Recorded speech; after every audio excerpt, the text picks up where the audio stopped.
고요한 밤, 주님의 평화가 당신의 마음에 깊이 스며들기를 기도합니다. 살아계신 하나님의 지혜를 나누는 곳, 성경 지혜 채널입니다. 혹시 지금 눈에 보이는 현실의 벽 앞에서 마음이 무너지고 계시지는 않으신가요? 간절히 기도하고 부르짖었지만 아무런 변화도 보이지 않아 정말 하나님이 듣고 계실까? 하는 의심이 고개를 들고 있지는 않으십니까?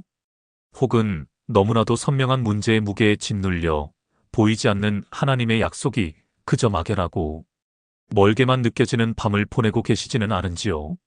괜찮습니다. 그 흔들리는 마음, 그 연약한 믿음마저도 주님은 귀히 여기십니다.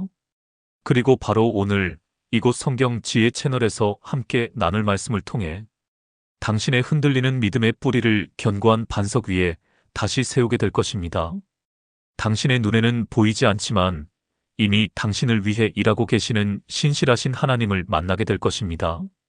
세상의 모든 소음이 멈춘 이 시간, 우리 영혼의 눈을 열어주시는 주님의 음성에 귀 기울이며 불가능을 가능케 하시는 믿음의 세계로 함께 들어가는 복된 시간이 되기를 축복합니다. 오늘 우리가 함께 깊이 묵상할 말씀은 히브리서 11장 1절의 말씀입니다. 믿음은 바라는 것들의 실상이요 보이지 않는 것들의 증거니. 참으로 짧지만 하늘의 모든 비밀을 담고 있는 듯한 놀라운 말씀입니다. 세상은 우리에게 말합니다. 눈에 보이는 것만 믿어라. 손에 잡히는 것만이 현실이다. 그러나 성경은 정반대로 선포합니다. 보이지 않는 것을 볼 수 있게 하는 것, 아직 이루어지지 않은 일을 이미 이루어진 현실로 만드는 것, 그것이 바로 믿음의 능력이라고 말입니다. 오늘 우리는 이 위대한 믿음의 정의를 가슴에 새기고 믿음으로 살아간 사람들의 발자취를 따라가며 우리 삶에 필요한 믿음의 능력을 공급받게 될 것입니다. 첫 번째 진리, 믿음은 바라는 것들의 실상입니다. 실상이라는 단어는 헬라어 원어로 휘포스타시스라고 합니다. 이 단어는 아래라는 뜻의 휘포와 서다라는 뜻의 스타시스가 합쳐진 말입니다. 문자 그대로 아래에 서서 받쳐주는 것, 즉 기초, 본질, 실체를 의미합니다. 건축으로 비유하자면 건물을 굳건히 받치고 있는 주춧돌이나 기초 공사와 같습니다. 아무리 화려한 설계도가 있어도 그것을 받쳐줄 기초가 없으면 건물은 세워질 수 없습니다. 우리의 소망, 우리의 바람도 마찬가지입니다. 언젠가 내 병이 낫겠지, 우리 가정이 회복되겠지, 내 사업이 잘 되겠지 하는 막연한 기대감만으로는 아무 일도 일어나지 않습니다. 그것은 허공에 떠 있는 신기루와 같습니다. 그러나 그 바라는 것들 아래에 믿음이라는 기초가 놓일 때 그 소망은 더 이상 뜬구름 잡는 상상이 아니라 손에 잡히는 실상, 즉 현실이 된다는 것입니다. 믿음은 우리의 소망의 실체를 부여하는 하나님의 능력입니다. 제가 아는 한 작은 개척교회 목사님의 이야기가 생각납니다. 성도라고는 10명 남짓한 어르신들이 전부였고 교회는 비가 새는 낡은 상가 건물의 지하에 있었습니다. 곰팡이 냄새와 습기로 가득한 그곳에서 목사님은 매일 새벽 눈물로 기도했습니다. 하나님, 우리 어르신들이 세상을 떠나시기 전에 햇볕이 잘 드는 예쁜 예배당에서 마음껏 찬양하고 예배하게 해주세요. 그러나 현실은 막막했습니다. 교회 재정으로는 월세를 내기에도 벅찼기 때문입니다. 그러던 어느 날 목사님은 히브리서 11장 말씀을 묵상하다가 바라는 것들의 실상이라는 구절에 마음이 꽂혔다고 합니다. 그리고 성도들과 함께 기도하기 시작했습니다. 하나님, 우리에게 아직 예배당은 없지만 믿음의 눈으로 바라볼 때 이미 우리에게 주신 줄 믿습니다. 이 믿음의 실상을 주셔서 감사합니다. 그날부터 교회에는 이상한 헌금함이 하나 생겼습니다. 바로 벽돌 헌금함이었습니다. 성도들은 1,000원, 2,000원 쌈짓돈을 털어 헌금하며 그 돈으로 보이지 않는 성전의 벽돌 한 장을 쌓는다고 믿음으로 고백했습니다. 사람들이 보기에는 어리석기 짝이 없는 일이었습니다. 그 돈을 모아 언제 땅을 사고 건물을 짓겠습니까? 그러나 그들은 멈추지 않았습니다. 매일 믿음의 눈으로 아름다운 예배당을 바라보았고 그곳에서 기쁨으로 예배하는 모습을 그렸습니다. 2년이라는 시간이 흘렀을 때 정말 기적 같은 일이 일어났습니다. 그 지역에 큰 도로가 나면서 상가 건물이 헐리게 되었는데 법적으로 책정된 보상금에 더해 건물 주인이 독실한 크리스천이었는데 교회의 안타까운 사정을 듣고 자신의 다른 땅 일부를 아주 저렴한 값에 교회에 내어준 것입니다. 거기에다 교회의 사연을 전해 들은 한 기업가의 도움으로 성도들이 그동안 눈물로 쌓아올린 벽돌, 헌금액의 수십 배에 달하는 건축 헌금이 더해졌습니다. 결국 그 작은 교회는 정말 햇살이 가득 들어오는 아담하고 예쁜 예배당을 짓게 되었습니다. 입당 예배를 드리던 날 모든 성도들은 눈물로 하나님께 영광을 돌렸습니다. 그들의 믿음은 막연한 바람이 아니었습니다. 보이지 않는 성전을 바치고 있는 견고한 기초, 곧 실상이었던 것입니다. 사랑하는 성도 여러분, 지금 당신이 바라고 소망하는 것은 무엇일까? 그 소망 아래에 믿음이라는 기초를 놓으십시오. 그리고 이미 이루어진 것으로 여기고 감사하며 선포하십시오. 당신의 믿음이 당신의 바람을 현실로 만들어내는 하나님의 통로가 될 것입니다. 두 번째 진리. 믿음은 보이지 않는 것들의 증거입니다. 증거라는 단어는 법정에서 사용되는 용어와 같습니다. 어떤 사실을 명백하게 증명하여 더 이상 의심의 여지가 없게 만드는 것을 의미합니다. 예를 들어 어떤 사람이 땅을 샀다고 주장할 때 그 주장을 증명하는 가장 확실한 증거는 바로 땅 문서, 즉 등기권리증입니다. 비록 내가 그 땅에 직접 가보지 못했을지라도 내 손에 땅 문서가 있다면 그 땅이 내 소유라는 사실을 아무도 부인할 수 없습니다. 믿음이 바로 이와 같습니다. 믿음은 보이지 않는 영적 세계의 실제를 우리에게 확신시켜주는 증거입니다. 우리의 눈에는 하나님이 보이지 않습니다. 천국도 천사도 보이지 않습니다. 하나님의 약속들이 어떻게 이루어질지 그 과정도 보이지 않습니다. 그래서 우리는 쉽게 의심하고 불안해합니다. 그러나 하나님께서는 우리에게 믿음이라는 확실한 증거를 주셨습니다. 이 믿음이라는 증거를 가진 사람은 눈에 보이는 현실, 너머에 있는 하나님의 나라와 그분의 신실한 일하심을 의심하지 않습니다. 성경에 등장하는 위대한 믿음의 사람들은 모두 이 보이지 않는 것들의 증거를 굳게 붙잡았던 사람들입니다. 그들은 눈에 보이는 현실에 따라 움직이지 않았습니다. 오직 보이지 않는 하나님과 그분의 약속이라는 증거만을 붙들고 나아갔습니다. 오늘 본문인 히브리서 11장은 바로 그 믿음의 증인들의 명예의 전당과도 같습니다. 우리는 이제 그들의 발자취를 한 사람 한 사람 따라가 보려 합니다. 믿음의 첫 번째 증인 아벨. 히브리서 11장 4절은 이렇게 증언합니다. 믿음으로 아벨은 가인보다 더 나은 제사를 하나님께 드림으로 의로운 자라 하시는 증거를 얻었으니 하나님이 그 예물에 대하여 증언하심이라. 그가 죽었으나 그 믿음으로써 지금도 말하느니라. 인류 최초의 살인 사건의 피해자인 아벨. 그는 성경에서 가장 먼저 믿음으로 인정받은 사람으로 기록됩니다. 무엇이 그의 제사를 가인의 제사보다 더 낫게 만들었을까요? 어떤 이들은 가인은 곡식으로, 아벨은 양으로 제물을 드렸기 때문이라고 단순히 생각합니다. 물론 제물의 종류도 중요했을 것입니다. 피 흘림이 없이는 죄 사함이 없다는 구원의 원리를 예표하는 것이기 때문입니다.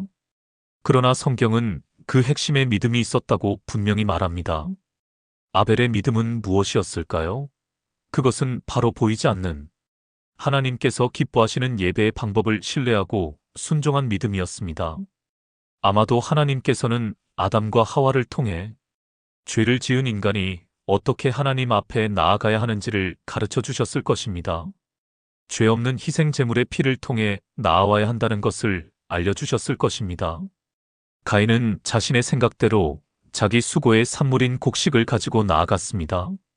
인간적인 관점에서 보면 땀 흘려 농사지은 첫 열매를 바치는 것도 훌륭해 보입니다.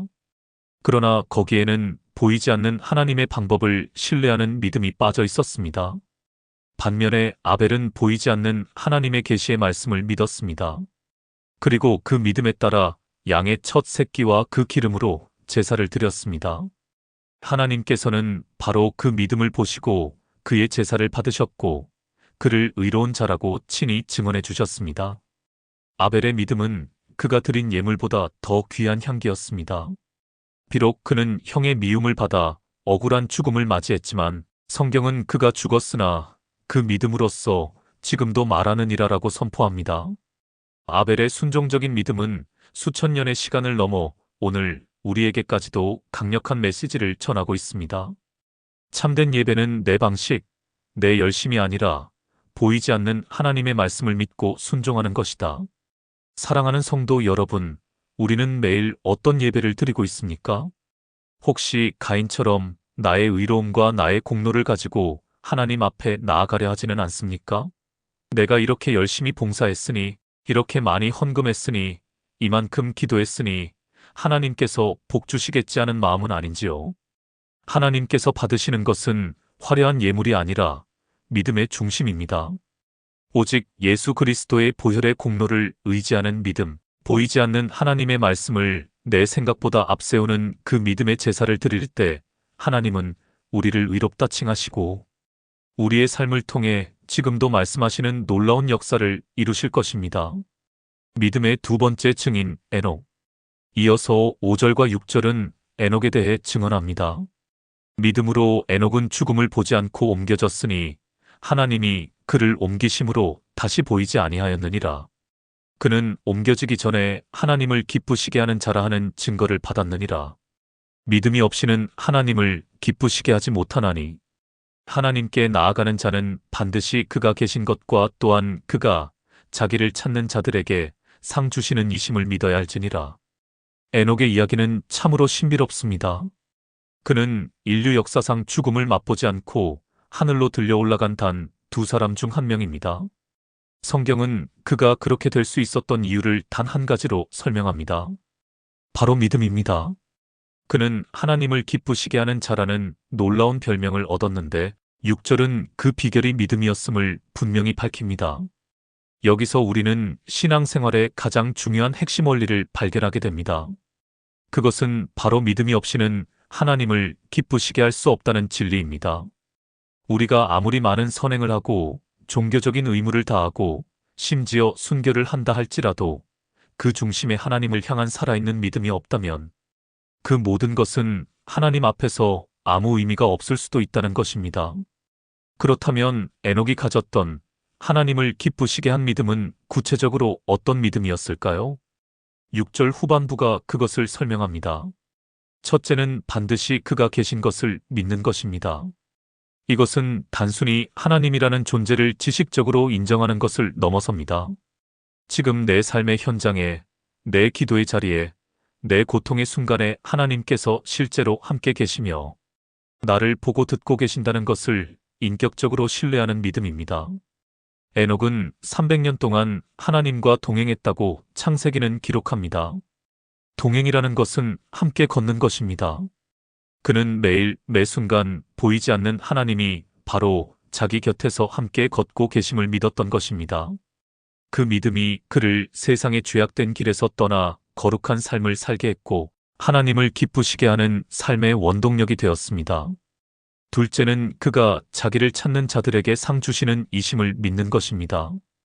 이것은 하나님의 선하심과 그분의 보상에 대한 확신입니다. 믿음의 길은 때로 좁고 외롭습니다.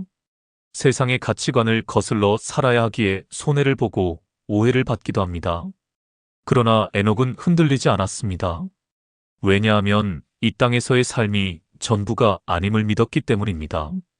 보이지 않는 하나님께서 자신을 간절히 찾는 모든 발걸음을 기억하고 계시며 마침내 영원한 하늘의 상급으로 갚아주실 것을 확신했기 때문입니다.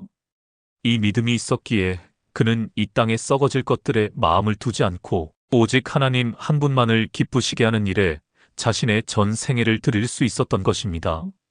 제가 섬기던 교회에 평생을 시장에서 채소 장사를 하며 살아오신 권사님이 한 분 계셨습니다. 그분은 돈을 셀 때 늘 11조를 가장 먼저 떼어놓는 것은 물론 그날 번 돈의 일부를 항상 따로 모아두셨습니다. 그리고는 주변의 어려운 이웃이나 선교사님들을 위해 이름도 없이 조용히 흘려보내곤 하셨습니다. 한 번은 제가 권사님께 권사님, 이렇게 다 나눠주시면 남는 게 있으세요? 노후 준비는 어떻게 하시려고요? 하고 조심스럽게 여쭈었습니다. 그러자 권사님은 환하게 웃으시며 이렇게 대답하셨습니다. 목사님, 걱정 마세요. 제 통장은 하늘나라 은행에 있답니다. 이 땅에 쌓아두면 좀이 슬고 도둑이 들지만 하늘나라에 쌓아둔 것은 영원히 안전하잖아요. 보이지 않는 하나님께서 다 보고 계시고 가장 좋은 것으로 채워주시는데 뭐가 걱정이에요? 저는 그 권사님의 주름진 얼굴에서 에녹과 같은 믿음을 보았습니다. 비록 세상 사람들의 눈에는 어리석어 보일지라도 보이지 않는 하나님이 살아계심을 확신하고 그분이 상 주시는 이심을 믿으며 기꺼이 자신의 것을 내어드리는 삶. 그것이야말로 하나님을 가장 기쁘시게 하는 믿음의 삶이 아니고 무엇이겠습니까? 사랑하는 성도 여러분, 당신은 지금 하나님이 살아계심을 믿으십니까? 그리고 그분이 당신의 작은 믿음의 행위 하나하나를 기억하시고 상 주시는 분임을 믿으십니까? 이 에녹의 믿음이 오늘 저와 여러분의 믿음이 되기를 소망합니다. 그 믿음으로 하루하루 주님과 동행하며 살아갈 때 우리의 삶 자체가 하나님께 드려지는 가장 기쁨의 예배가 될 것입니다. 그리고 마침내 주님 앞에 서는 그날 잘하였도다. 착하고 충성된 종아 칭찬받으며 영원한 생명의 면류관을 받아 쓰게 될 줄 믿습니다. 믿음의 세 번째 증인 노아. 이제 우리의 시선은 온 세상을 뒤덮는 거대한 홍수의 심판 속에서 유유히 떠있는 한 척의 방주로 향합니다. 그 방주의 주인은 바로 노아입니다. 7절은 노아의 믿음을 이렇게 증거합니다. 믿음으로 노아는 아직 보지 못하는 일에 경고하심을 받아 경외함으로 방주를 준비하여 그 집을 구원하였으니 이로 말미암아 세상을 정죄하고 믿음을 따르는 의의 상속자가 되었느니라. 노아의 믿음이 위대한 이유는 그가 아직 보지 못하는 일에 대한 하나님의 말씀을 붙들었기 때문입니다. 당시 사람들은 홍수가 무엇인지 상상조차 할 수 없었습니다. 하늘에서 비가 내려온 땅을 덮는다는 것은 그들의 경험과 상식을 뛰어넘는 이야기였습니다. 어쩌면 노아 자신도 그 끔찍한 심판의 광경을 머릿속으로 다 그려보지 못했을지도 모릅니다. 그에게는 오직 보이지 않는 하나님으로부터 온 경고의 말씀, 그 말씀 하나뿐이었습니다. 세상은 그런 노아를 향해 손가락질하며 조롱했습니다. 저 늙은이가 정신이 나갔나 봐. 쨍쨍한 마른 하늘 아래서 배를 짓다니. 120년이라는 긴 세월 동안 노아와 그의 가족들은 수많은 비난과 멸시를 견뎌내야 했습니다. 그러나 노아는 흔들리지 않았습니다. 그의 마음속에는 세상을 향한 두려움보다 하나님을 향한 경외함이 더 컸기 때문입니다. 그는 눈에 보이는 사람들의 평가가 아니라 보이지 않는 하나님의 심판이 얼마나 두려운 것인지를 알았습니다. 그 경외심이 그로 하여금 묵묵히 망치질을 계속하게 하는 힘이 되었습니다. 믿음은 이처럼 반드시 순종이라는 행동을 낳습니다. 입으로만 믿는다고 말하면서 삶의 망치질을 멈추는 것은 참된 믿음이 아닙니다. 비록 사람들의 눈에 어리석어 보이고 당장 아무런 결과가 나타나지 않을지라도 하나님의 말씀을 따라 순종의 방주를 짓는 것, 그것이 진짜 믿음입니다. 노아는 믿음으로 방주를 지어 자신과 온 가족을 구원했을 뿐만 아니라 그의 순종은 말씀을 믿지 않은 세상을 향한 강력한 정죄의 메시지가 되었습니다. 그리고 그는 마침내 믿음을 따르는 의의 상속자가 되는 영광을 얻었습니다. 혹시 지금 세상 사람들의 조롱과 이해할 수 없다는 눈초리 속에서 외롭게 믿음의 방주를 짓고 계신 분이 있습니까? 탕자처럼 집을 나간 자녀가 돌아오기를 기도하며 수십 년째 눈물의 방주를 짓고 계신 어머님이 계십니까? 아무도 알아주지 않는 곳에서 복음을 위해, 다음 세대를 위해 묵묵히 헌신의 방주를 짓고 있는 이름 모를 성도님이 계십니까? 포기하지 마십시오. 당신의 망치 소리를 주님께서 듣고 계십니다. 당신의 순종은 결코 헛되지 않습니다. 마침내 심판의 날이 이르렀을 때 세상은 물에 잠기고 당신이 지은 믿음의 방주만이 유일한 구원의 처소가 될 것입니다. 당신의 순종을 통해 당신의 가정이 구원을 얻고 세상을 향한 의의 증거로 우뚝 서게 될 것입니다. 제가 아는 한 권사님은 외아들 때문에 평생을 눈물로 지새우셨습니다. 하나뿐인 아들이 청소년 시절부터 나쁜 길로 빠져 온갖 범죄에 연루되어 소년원과 교도소를 제 집처럼 드나들었습니다. 주변의 모든 사람들이 다 포기하라고 말했습니다. 그 아들은 안 돼. 그냥 없는 셈 치고 살아. 심지어 일가 친척들마저 등을 돌렸습니다. 그러나 권사님은 아들을 포기할 수 없었습니다. 어느 날 새벽 찢어지는 마음으로 기도하는데 하나님께서 이런 마음을 주셨다고 합니다. 사랑하는 딸아, 내 아들은 내게 속한 자니라. 내가 그를 들어 크게 사용하리라. 그날 이후 권사님은 보이지 않는 하나님의 약속을 믿음의 증거로 삼고 아들을 위한 구원의 방주를 짓기 시작했습니다. 매일 3시간씩 아들의 이름을 부르며 기도했고 일주일에 2번씩 금식했습니다. 아들이 교도소에 있을 때는 매주 면회를 가서 아들아, 하나님은 너를 사랑하신단다. 엄마는 너를 믿어. 라고 말해 주었습니다. 아들은 욕을 하고 소리를 지르며 어머니를 밀어냈지만 권사님은 멈추지 않았습니다. 그렇게 15년이라는 세월이 흘렀습니다. 그러던 어느 날 아들에게서 전화가 왔습니다. 출소한 줄도 몰랐는데 흐느끼는 목소리로 이렇게 말하더랍니다. 엄마, 저 지금 한강 다리 위에 있어요. 이제 정말 다 끝내고 싶어요.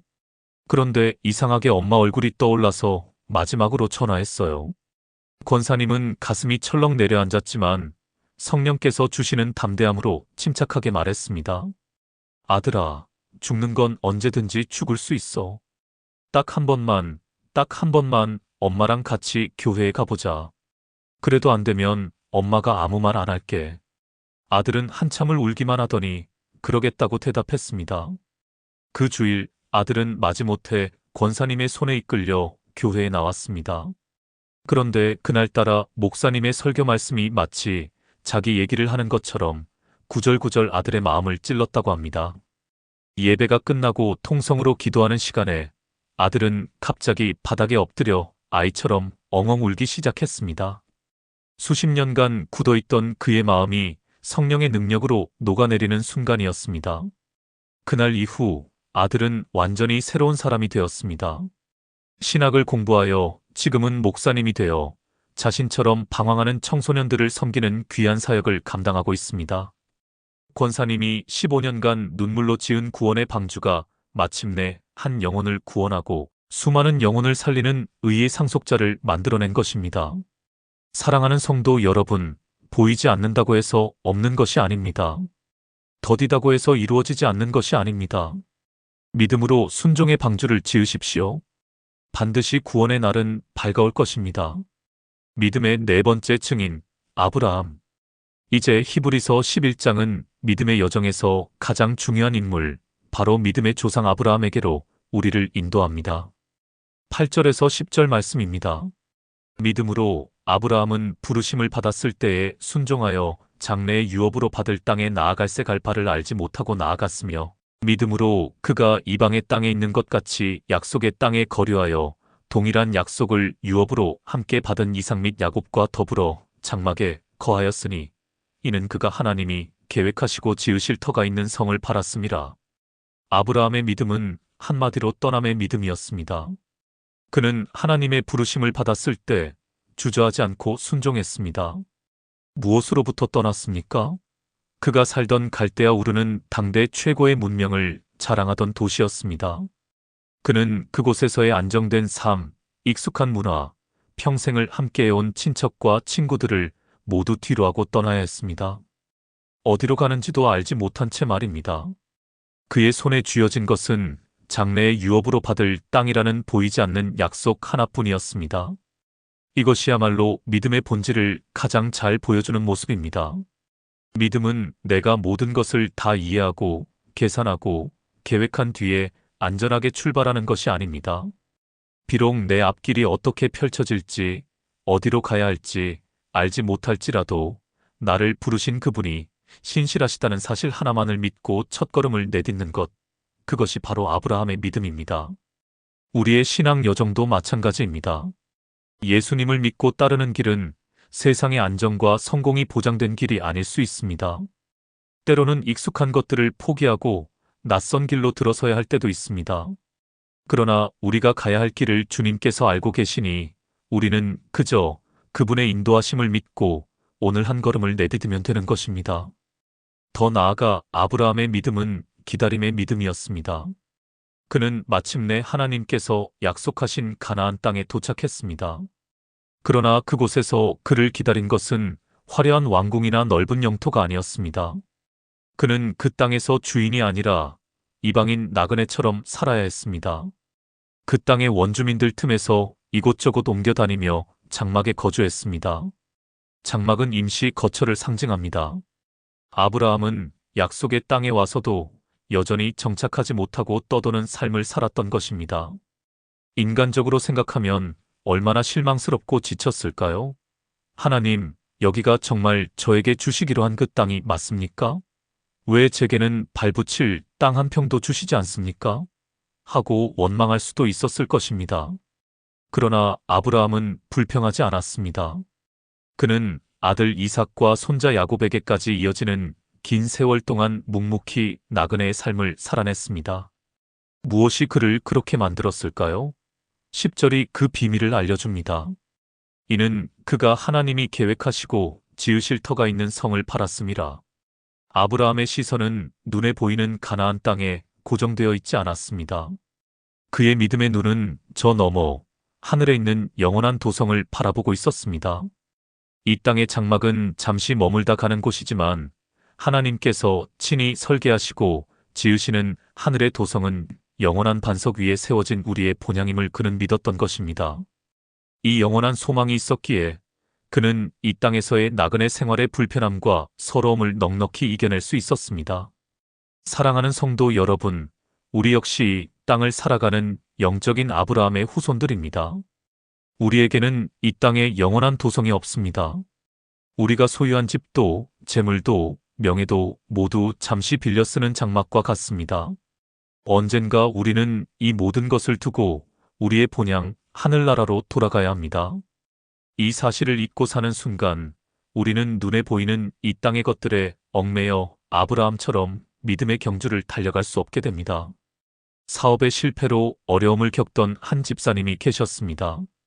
한때는 남부럽지 않게 큰 사업체를 운영했지만 믿었던 사람에게 배신을 당하면서 모든 것을 잃고 빚더미에 앉게 되었습니다.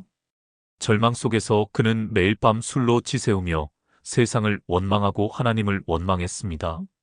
그러던 어느 날 아내의 손에 이끌려 억지로 부흥회에 참석하게 되었습니다. 말씀을 듣는 둥 마는 둥 뒤에 앉아 졸고 있는데 강사 목사님이 아브라함에 대한 설교를 하면서 이렇게 외쳤다고 합니다. 여러분은 지금 무엇을 바라보고 있습니까? 무너진 이 땅의 장막을 붙들고 통곡하고 있습니까? 아니면 하늘에 있는 영원한 성을 바라보고 있습니까? 그 말씀이 마치 망치처럼 그의 마음을 때렸습니다. 그래, 내가 잃어버린 것은 영원한 하늘의 성이 아니라 언젠가는 사라질 이 땅의 장막이었구나. 내가 그 썩어질 것 때문에 하나님을 원망하고 내 인생을 포기하려고 했구나. 그 깨달음과 함께 그는 그 자리에 엎드려 엉엉 울며 회개하기 시작했습니다. 그날 이후 그의 삶의 관점이 완전히 바뀌었습니다. 비록 여전히 지하 단칸방에 살았지만 더 이상 자신의 처지를 비관하지 않았습니다. 대신 하늘에 소망을 둔 사람답게 얼굴에는 기쁨과 감사가 넘쳤습니다. 작은 일부터 다시 시작했고 어려운 가운데서도 자신보다 더 어려운 사람들을 돕는 일을 쉬지 않았습니다. 지금 그는 예전만큼 큰 부자는 아니지만 작은 가게를 운영하며 누구보다 행복하게 그리고 많은 사람들에게 선한 영향력을 끼치며 살아가고 있습니다. 그는 늘 이렇게 고백합니다. 내 진짜 집은 하늘에 있습니다. 이 땅에서는 잠시 소풍 나온 것처럼 감사하며 살다가 아버지가 부르시는 날 기쁘게 돌아갈 겁니다. 그렇습니다. 믿음은 우리에게 영원한 관점을 갖게 합니다.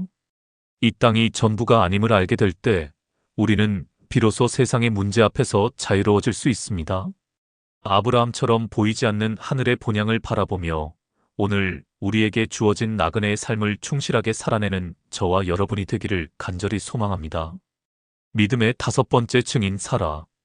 아브라함의 믿음 이야기에서 결코 빼놓을 수 없는 사람이 바로 그의 아내 사라입니다. 11절은 사라의 믿음을 이렇게 증언합니다. 믿음으로 사라 자신도 나이가 많아 단산하였으나 잉태할 수 있는 힘을 얻었으니 이는 약속하신 이를 미쁘신 줄 알았음이라. 사라의 상황은 인간적으로 볼 때 완전한 절망 그 자체였습니다. 그녀는 원래 아이를 낳지 못하는 여인이었고 이제는 나이까지 많아 여성으로서의 생리가 완전히 끊어진 상태였습니다. 의학적으로나 생물학적으로 아이를 낳을 가능성이 0%인 상황이었습니다. 바로 그런 사라에게 하나님께서는 아들을 주시겠다고 약속하셨습니다. 처음 그 약속을 들었을 때 사라는 장막 뒤에서 그 말을 듣고 웃었습니다. 너무나 황당하고 불가능한 이야기였기 때문입니다. 그러나 시간이 흐르면서 사라는 자신의 생각과 현실적인 판단을 내려놓고 보이지 않는 약속을 주신 하나님을 바라보기 시작했습니다. 성경은 그녀가 약속하신 이를 미쁘신 줄 알았음이라라고 기록합니다. 미쁘시다는 말은 신실하시다, 믿을만하다는 뜻입니다. 사라는 자신의 몸 상태를 바라볼 때는 웃음밖에 나오지 않았지만 그 약속을 주신 분이 얼마나 신실하고 능력이 많으신 분인지를 깨닫게 되자 그 불가능한 약속을 믿음으로 받아들일 수 있었습니다. 그리고 그 믿음이 기적을 낳았습니다. 그녀는 잉태할 수 있는 힘을 얻었습니다. 이것은 하나님께서 주신 초자연적인 능력이었습니다. 죽은 것과 같았던 그녀의 몸에 새로운 생명이 잉태되는 놀라운 역사가 일어난 것입니다. 이로 말미암아 12절은 죽은 자와 같은 한 사람으로 말미암아 하늘의 허다한 별과 또 해변의 무수한 모래와 같이 많은 후손이 생육하였느니라라고 말씀합니다. 한 사람의 불가능을 뛰어넘는 믿음이 하늘의 별과 바다의 모래같이 수많은 생명을 낳는 축복의 통로가 된 것입니다. 사랑하는 성도 여러분, 혹시 사라처럼 이제는 다 끝났다고 생각되는 절망적인 상황에 처해 계십니까? 의사로부터 사형 선고와 같은 진단을 받으셨습니까? 다시는 회복될 수 없을 것처럼 망가져버린 관계 때문에 고통받고 있습니까?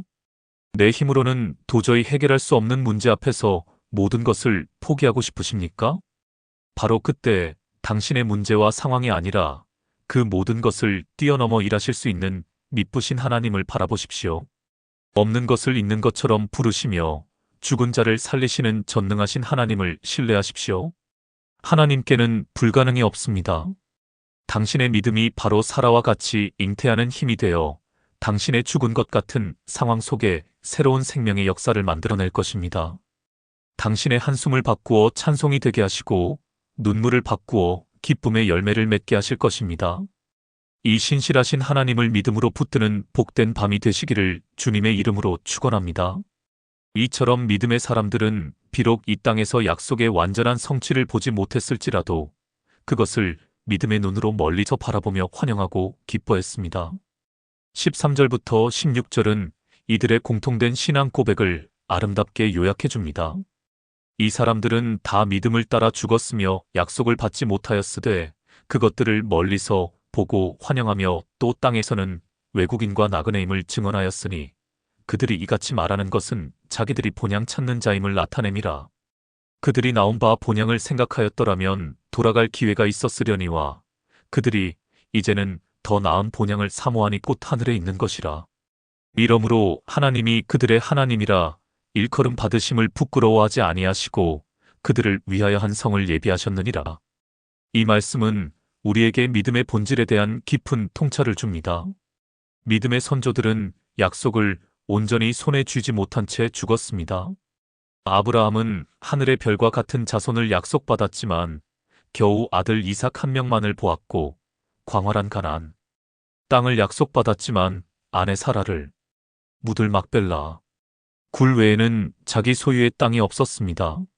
그럼에도 불구하고 그들이 실망하거나 믿음을 포기하지 않았던 이유는 그들의 시선이 이 땅이 아닌 더 나은 본향, 곧 하늘에 있는 영원한 도성에 고정되어 있었기 때문입니다.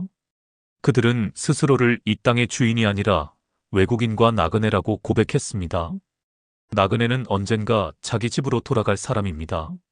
그렇기에 길 위에서의 불편함이나 어려움에 연연하지 않습니다. 잠시 머물다 갈 곳이기에 소유에 집착하지도 않습니다. 아브라함과 사라, 이삭과 야곱은 바로 그런 마음으로 이 땅을 살았습니다. 그들의 마음속에는 항상 돌아갈 본향 하나님께서 예비하신 하늘의 성에 대한 그리움과 소망이 가득했습니다. 만약 그들이 떠나온 고향 갈대아 우르를 그리워했다면 얼마든지 돌아갈 수 있었을 것입니다.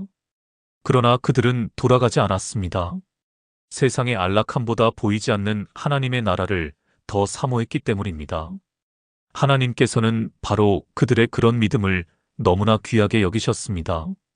그래서 성경은 하나님이 그들의 하나님이라 일컬음 받으심을 부끄러워하지 아니하셨다고 말씀합니다. 이것은 정말 놀라운 표현입니다. 온 우주를 창조하신 위대하신 하나님께서 먼지 같은 우리 인생을 가리켜 저는 아브라함의 하나님, 이삭의 하나님, 야곱의 하나님이다라고 불리는 것을 부끄러워하지 않으실 뿐만 아니라 오히려 자랑스럽게 여기신다는 것입니다. 언제 그렇습니까? 우리가 이 땅의 것들에 얽매여 사는 것이 아니라 하늘의 본향을 사모하며 나그네와 같이 살아갈 때입니다. 제가 젊은 시절에 섬겼던 교회에 평생을 홀로 사시며 폐지를 주어 생활하시던 할머니 권사님이 한 분 계셨습니다. 권사님은 남들이 보기에는 세상에서 가장 가난하고 힘없는 분이셨지만 그분의 얼굴에는 늘 천사와 같은 미소가 떠나지 않았습니다. 권사님은 폐지를 팔아 생긴 얼마 안 되는 돈도 그냥 쓰시는 법이 없었습니다. 그 돈을 꼬박꼬박 모아 선교 헌금을 하시고 교회에 어려운 성도가 있으면 먼저 다가가 쌈짓돈을 쥐어주시곤 했습니다. 평생 자신의 이름으로 된 집 한 칸 없이 춥고 좁은 월세방에서 사셨지만 단 한 번도 자신의 처지를 비관하거나 불평하는 모습을 보인 적이 없으셨습니다. 어느덧 연세가 90이 넘어 기력이 쇠하여 임종을 앞두게 되셨을 때 제가 권사님의 손을 잡고 기도를 해드렸습니다. 권사님, 평생 주님을 위해 사셨는데 이 땅에서 누리신 것이 너무 없는 것 같아 마음이 아픕니다. 그러자 권사님은 희미하게 미소를 지으시며 제게 이렇게 말씀하셨습니다. 목사님, 무슨 그런 섭섭한 말씀을 하세요? 제 진짜 집은 하늘나라에 있는데 여기서 잠시 소풍 잘하고 이제 집으로 돌아가는 걸요. 저기 보세요. 벌써부터 우리 주님이 저를 마중 나오신 것 같아요. 얼마나 좋은지 몰라요. 그 말씀을 마지막으로 권사님은 정말 잠을 자듯 평안하게 주님의 품에 안기셨습니다. 권사님의 장례식은 세상의 기준으로 보면 초라했지만 그 자리에 함께한 모든 성도들은 세상이 줄 수 없는 깊은 평안과 감동을 느꼈습니다. 권사님의 삶 전체가 바로 히브리서 11장 13절에 살아있는 증거였기 때문입니다. 비록 이 땅에서 약속의 성취를 다 보지 못했지만 더 나은 본향을 사모하며 나그네로 살았던 그 믿음의 삶. 하나님께서는 분명 그런 권사님을 보시며 내가 바로 내 딸이다라고 불리기를 기뻐하셨을 것입니다. 사랑하는 성도 여러분, 우리의 시민권은 하늘에 있습니다. 이 땅에 발을 딛고 살아가지만 우리의 눈은 저 영원한 본향을 향해야 합니다. 그 소망이 있을 때 우리는 이 땅의 슬픔과 고난을 넉넉히 이겨내고 끝까지 믿음의 경주를 완주하게 될 줄 믿습니다. 믿음의 절정, 이삭을 바친 아브라함. 이제 히브리서 기자는 아브라함의 믿음의 여정 중 가장 찬란하게 빛나는 절정의 순간으로 우리를 이끌어갑니다. 바로 그의 아들 이삭을 번제물로 바친 사건입니다. 17절에서 19절입니다. 아브라함은 시험을 받을 때에 믿음으로 이삭을 드렸으니 그는 약속들을 받은 자로 돼 그 외아들을 드렸느니라. 그에게 이미 말씀하시기를 내 자손이라 칭할 자는 이삭으로 말미암아 쓰리라 하셨으니 그가 하나님이 능히 이삭을 죽은 자 가운데서 다시 살리실 줄로 생각한지라. 비유컨대 그를 죽은 자 가운데서 도로 받은 것이니라. 이 사건은 하나님께서 아브라함의 믿음을 시험하신 그의 인생 최대의 시련이었습니다. 하나님께서는 어느 날 아브라함에게 나타나 청천벽력과 같은 명령을 하십니다. 내 아들 내 사랑하는 독자 이삭을 데리고 모리아 땅으로 가서 내가 내게 일러준 한 산 거기서 그를 번제로 드리라. 번제는 제물을 각을 떠서 불에 완전히 태워드리는 제사입니다. 즉 사랑하는 아들을 자기 손으로 죽여서 그 시신을 불태워 하나님께 바치라는 인간의 이성과 상식으로는 도저히 이해하고 순종할 수 없는 명령이었습니다. 이삭은 누구입니까? 그는 아브라함이 100세에 아내 사라가 90세에 낳은 기적의 아들입니다. 25년의 긴 기다림 끝에 얻은 눈에 넣어도 아프지 않을 소중한 아들이었습니다. 그러나 이삭은 단순히 늙은 아비의 기쁨을 넘어 하나님의 위대한 약속의 유일한 상속자였습니다. 하나님께서는 분명히 이삭에게서 나는 자라야 내 씨라 부를 것임이니라라고 약속하셨습니다. 아브라함의 후손이 하늘의 별처럼 많아지고 그를 통해 천하 만민이 복을 얻게 될 것이라는 모든 약속이 바로 이삭 한 사람에게 달려 있었습니다. 그런데 그 이삭을 죽여서 바치라니요. 이것은 하나님의 이전 약속과 정면으로 배치되는 모순된 명령처럼 보였습니다. 만약 우리에게 이런 명령이 주어졌다면 어땠을까요? 아마 우리는 하나님께 따지고 항의했을 것입니다. 하나님, 이게 도대체 무슨 말씀이십니까? 제정신이십니까? 이삭을 죽이면 하나님의 약속은 어떻게 되는 것입니까? 그러나 성경은 아브라함이 한마디의 질문이나 토를 달지 않고 아침에 일찍이 일어나 나귀의 안장을 얹고 두 종과 그의 아들 이삭을 데리고 번제에 쓸 나무를 쪼개어 가지고 떠났다고 기록합니다. 어떻게 이런 즉각적인 순종이 가능했을까요? 그 비밀이 바로 19절에 기록되어 있습니다. 그가 하나님이 능히 이삭을 죽은 자 가운데서 다시 살리실 줄로 생각한지라. 아브라함의 순종은 맹목적인 복종이 아니었습니다.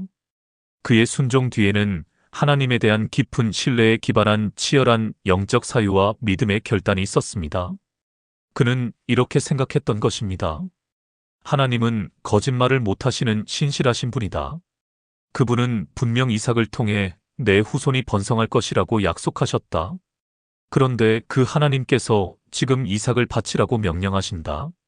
그렇다면 이 두 가지가 모두 참이 되기 위한 유일한 길은 내가 이삭을 죽여 제물로 바친다 할지라도 전능하신 하나님께서 그를 죽은 자 가운데서 다시 살리셔서 약속을 이루시는 것뿐이다. 이것이 바로 부활신앙입니다. 아브라함은 아직 예수 그리스도의 부활이 있기도 수천 년 전에 이미 죽음을 이기시는 하나님의 능력을 믿었던 것입니다. 그는 자신의 눈앞에서 약속의 성취가 완전히 끝장나는 것처럼 보이는 절망의 순간에도 보이지 않는 하나님의 능력이 그 절망을 뚫고 역사하실 것을 믿었습니다. 이 믿음이 있었기에 그는 조금도 주저하지 않고 아들을 제단에 묻고 칼을 들어 내리치려 할 수 있었던 것입니다. 물론 우리는 그 뒷이야기를 잘 알고 있습니다. 아브라함이 칼을 내리치려는 순간 하나님께서 다급하게 그를 막으시고 이미 수풀에 뿔이 걸린 수장을 예비해 두셨습니다. 그리고 아브라함에게 이렇게 말씀하십니다. 내가 내 아들 내 독자까지도 내게 아끼지 아니하였으니 내가 이제야 내가 하나님을 경외하는 줄을 아노라. 아브라함은 이삭 대신 양을 제물로 드리고 이삭을 죽은 자 가운데서 돌려받은 것과 같은 기쁨을 누렸습니다. 이 사건은 단순히 한 개인의 위대한 믿음을 보여주는 것을 넘어 인류 전체를 위한 하나님의 위대한 구원의 계획을 예표하는 그림자입니다. 아브라함이 사랑하는 독자 이삭을 아낌없이 바쳤던 것처럼 하나님 아버지께서는 자신의 독생자이신 예수 그리스도를 우리 죄를 위한 화목제물로 아낌없이 내어주셨습니다. 모리아 산의 제단 위에 이삭 대신 순양이 드려졌던 것처럼 십자가의 제단 위에서 예수님께서 우리의 모든 죄를 대신하여 죽으셨습니다. 그리고 아브라함이 이삭을 죽은 자 가운데서 돌려받았던 것처럼 예수님께서는 사망 권세를 깨뜨리시고 사흘 만에 부활하셔서 우리의 영원한 생명이 되셨습니다. 사랑하는 성도 여러분, 하나님께서는 오늘 우리에게도 때로 가장 소중한 것을 내려놓으라고 요구하실 때가 있습니다. 나의 자존심, 나의 계획, 나의 재물, 심지어 나의 자녀까지도 하나님보다 더 사랑하고 의지하고 있다면 그것이 바로 당신의 이삭일 수 있습니다. 그것을 내려놓는 것은 죽기보다 힘든 고통일 수 있습니다. 그러나 기억하십시오. 우리가 믿음으로 우리의 이삭을 하나님께 온전히 내어드릴 때 하나님께서는 그것을 결코 빼앗아 가시는 분이 아니십니다. 오히려 모든 것을 합력하여 선을 이루시며 우리가 드린 것보다 비교할 수 없이 더 좋은 것으로 채워주시는 분입니다. 우리가 포기한 그 자리에서 하나님의 부활의 능력이 시작될 것입니다. 당신의 가장 소중한 이삭을 주님께 온전히 올려드리는 믿음의 결단이 있는 이 밤이 되기를 간절히 축복합니다. 아브라함의 믿음은 그의 아들 이삭에게로, 이삭의 믿음은 그의 아들 야곱에게로, 그리고 야곱의 믿음은 그의 아들 요셉에게로 아름답게 계승되었습니다. 히브리서는 이들의 믿음을 간결하지만 핵심적으로 증언합니다. 20절 믿음으로 이삭은 장차 있을 일에 대하여 야곱과 에서에게 축복하였으며, 이삭은 나이가 많아 눈이 어두워졌을 때에도 보이지 않는 미래를 향한 하나님의 약속을 믿음의 눈으로 바라보며 아들들을 축복했습니다. 그의 축복은 단순한 아버지의 덕담이 아니라 하나님의 언약을 다음 세대로 흘려보내는 믿음의 통로였습니다. 21절 믿음으로 야곱은 죽을 때에 요셉의 각 아들에게 축복하고 그 지팡이 머리에 의지하여 경배하였으며, 파란만장한 인생을 살았던 야곱은 죽음의 문턱에서도 원망이나 두려움이 아닌 믿음으로 손자들을 축복했습니다. 그리고 평생 나그네 길의 동반자였던 지팡이의 의지에 하나님께 경배를 드렸습니다. 그의 마지막 모습은 인생의 모든 여정이 하나님의 은혜였음을 고백하는 한편의 아름다운 믿음의 시와 같았습니다. 22절 믿음으로 요셉은 임종시에 이스라엘 자손들이 떠날 것을 말하고 또 자기 뼈를 위하여 명하였으며, 애굽의 총리로서 막강한 권세를 누렸던 요셉이었지만 그의 정체성은 애굽의 화려함에 있지 않았습니다. 그는 죽는 순간까지 자신을 하나님의 언약 백성으로 여겼고 수백 년 후에 이루어질 출애굽의 약속을 믿었습니다. 그래서 자신의 뼈를 약속의 땅 가나안에 묻어달라고 유언했던 것입니다. 그의 믿음은 죽음을 뛰어넘어 미래를 향해 있었습니다. 이처럼 믿음은 한 세대에서 끝나지 않고 다음 세대로 흘러가는 생명의 강물과 같습니다. 오늘 우리의 믿음의 삶이 우리 자녀들과 손주들 세대에까지 흘러가는 축복의 유산이 되기를 소망합니다. 세상의 보화를 버린 모세의 믿음. 이제 믿음의 위인전은 이스라엘 역사상 가장 위대한 지도자 모세의 이야기로 넘어갑니다. 그의 믿음은 태어날 때부터 시작되었습니다. 23절 믿음으로 모세가 낳았을 때에 그 부모가 아름다운 아이임을 보고 석 달 동안 숨겨 왕의 명령을 무서워하지 아니하였으며, 당시 애굽 왕 바로는 히브리 남자아이가 태어나면 모두 죽이라는 잔인한 명령을 내렸습니다. 그러나 모세의 부모는 눈에 보이는 왕의 명령보다 보이지 않는 하나님의 섭리를 더 믿었습니다. 그 믿음이 아이를 살렸고 이스라엘의 구원자를 예비하는 통로가 되었습니다. 부모의 믿음 안에서 자라난 모세는 장성하여 자기 인생의 가장 중요한 선택의 기로에 섭니다. 24절에서 26절입니다. 믿음으로 모세는 장성하여 바로의 공주의 아들이라 칭함받기를 거절하고 도리어 하나님의 백성과 함께 고난받기를, 잠시 죄악의 낙을 누리는 것보다 더 좋아하고 그리스도를 위하여 받는 수모를 애굽의 모든 보화보다 더 큰 재물로 여겼으니 이는 상 주심을 바라봄이라. 모세의 선택은 세상적인 관점에서는 도저히 이해할 수 없는 어리석은 선택이었습니다. 그는 당시 세계 최강 대국이었던 애굽의 왕자였습니다. 가만히 있기만 하면 온갖 부귀영화와 권력을 누릴 수 있는 미래가 보장되어 있었습니다. 그러나 그는 그 모든 것을 거절했습니다. 왜냐하면 그의 믿음의 눈은 세상 사람들이 보지 못하는 것을 보았기 때문입니다. 첫째, 그는 죄악의 낙이 잠시뿐이라는 것을 알았습니다. 세상이 주는 쾌락과 명예는 안개와 같이 잠깐 보이다가 사라지는 헛된 것임을 꿰뚫어 본 것입니다. 둘째, 그는 그리스도를 위하여 받는 수모를 애굽의 모든 보화보다 더 큰 재물로 여겼습니다. 이것은 정말 놀라운 통찰입니다. 자기 백성을 위해 고난받는 것이 장차 오실 메시아 그리스도의 고난에 동참하는 영광스러운 일임을 깨닫고 그것을 세상의 어떤 보물보다 더 가치 있게 여겼다는 것입니다. 셋째, 그는 보이지 않는 하늘의 상 주심을 바라보았습니다. 그의 가치 기준은 이 땅이 아니라 영원에 있었습니다.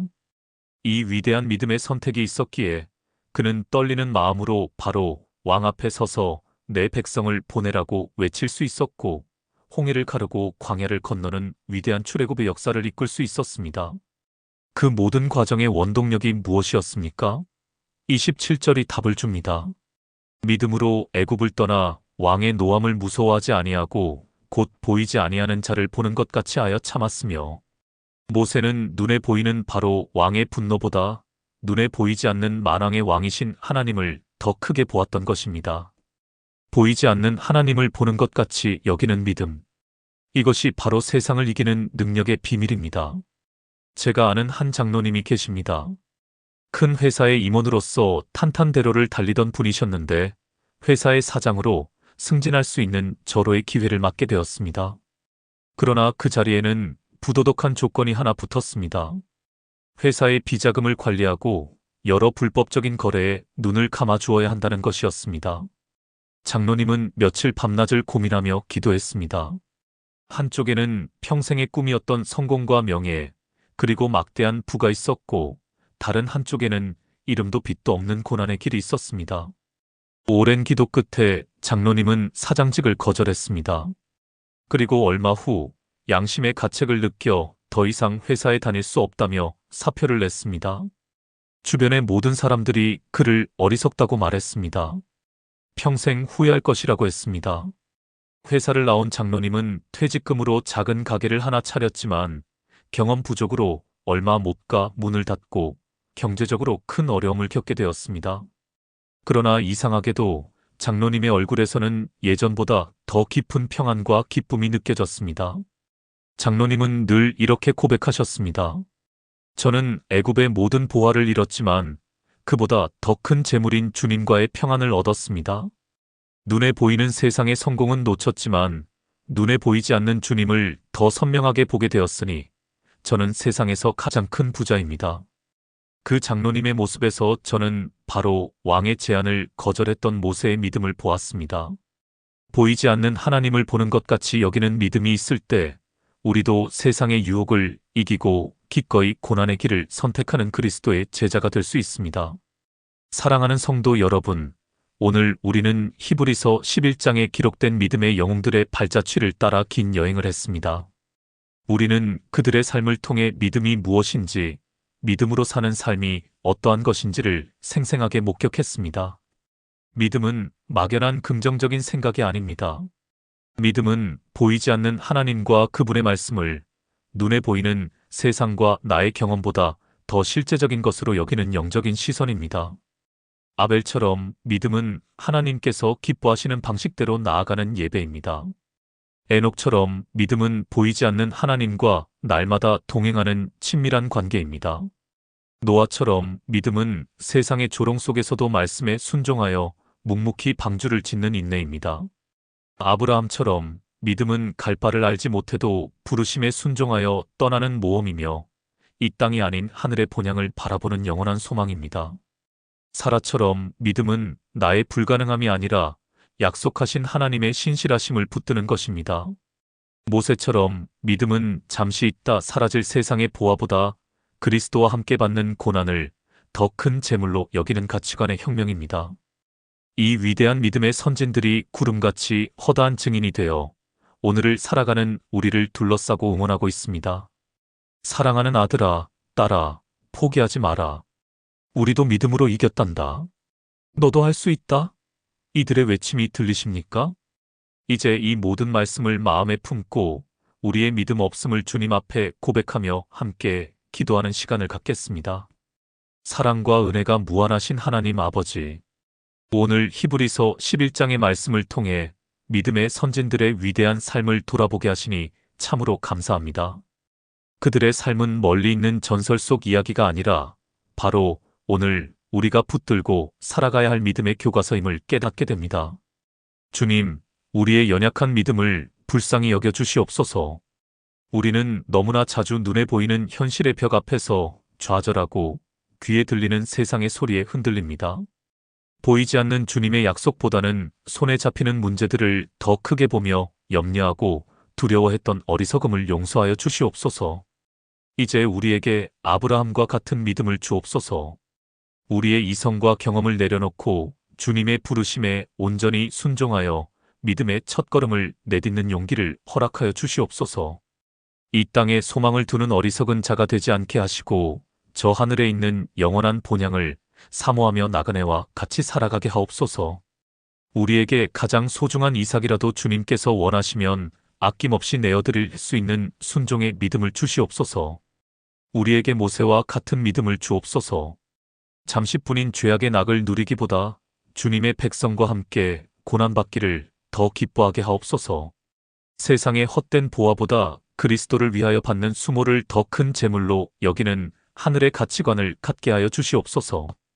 그리하여 보이지 않는 주님을 항상 보는 것처럼 여기며 세상의 모든 위협과 유혹을 담대히 이겨내는 능력의 삶을 살게 하여 주시옵소서. 이 시간 믿음이 연약하여 낙심하고 있는 사랑하는 주의 자녀들을 기억하여 주옵소서. 오랜 기도에도 응답이 없어 지쳐있는 영혼들에게 찾아가 주사 신실하신 하나님을 다시 신뢰할 힘을 주옵소서. 질병의 고통 속에서 신음하는 이들에게 살아의 믿음을 허락하사 죽은 자를 살리시는 주님의 능력을 체험하게 하옵소서. 재정적인 어려움과 미래에 대한 불안으로 잠 못 이루는 이들에게 하늘의 만나를 예비하시는 여호와 이레 하나님을 만나게 하여 주시옵소서. 오늘 밤 이 말씀을 듣는 모든 성도님들의 심령 위에 성령의 기름을 부어주사 꺼져가는 믿음의 불씨가 다시 활활 타오르게 하여 주옵소서. 그리하여 남은 우리의 생애가 믿음으로 시작하여 믿음으로 마치게 하시고 마침내 주님 앞에 서는 그날 잘하였도다. 나의 착하고 충성된 종아 칭찬받는 우리 모두가 되게 하여 주시옵소서. 우리의 믿음의 주요 또 온전하게 하시는 이신 우리 주 예수 그리스도의 이름으로 간절히 기도드리옵나이다. 아멘. 이 말씀의 은혜를 삶으로 경험하고 계신 분이라면 댓글에 아멘으로 화답해 주십시오. 주변에 나와 같이 힘든 시간을 보내는 이들에게 이 영상을 공유하여 주님의 위로를 전해 주십시오. 또한 구독과 좋아요를 누르시면 주님의 은혜가 담긴 새로운 영상을 더 빨리 받아보실 수 있습니다.